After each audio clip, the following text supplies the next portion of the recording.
Ал сенімен бірге оқитын қызды басқа сыныптың ұлдары ренжітіп алды. Ол жылап жатыр. Сен не істейсің?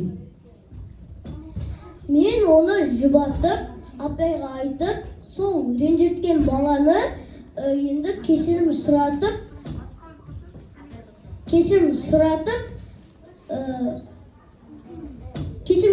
апайға айтам. Сыныптас қыздар сені туған күніңмен құттықтап, үйіңе келді. Оларды қалай қарсы аласың? Мамамнан ұрсақсыз тамақ беремін. Керемет Әмірхан бізде. Жолда келе жатқан сыныптас қыздың дарын тыңда.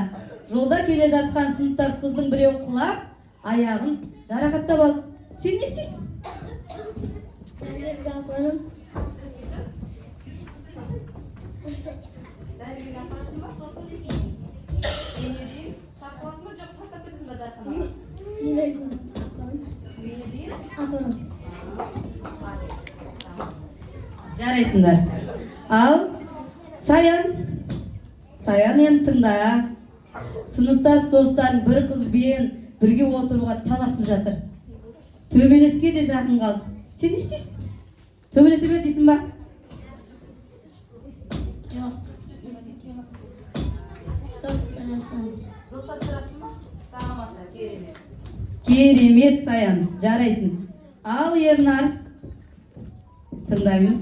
Сыныптас қыз сенің затыңды рұқсатсыз алды. Сен не істейсің? Неге сен менің рұқсатсыз затымды аласың?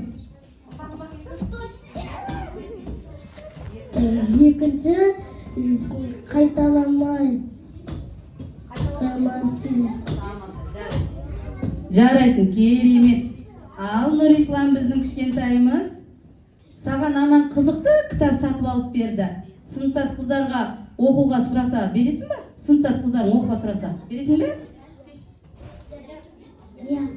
Ой, молодец. Жарайсың, керемет. Ал Нұрғиса, тыңдаймыз, дарын Қылышты. 8 наурыз мерекесі жақындады.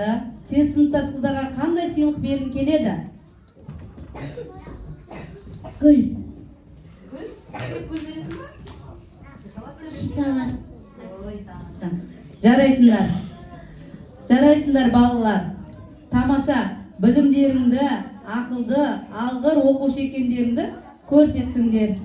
Рахмет.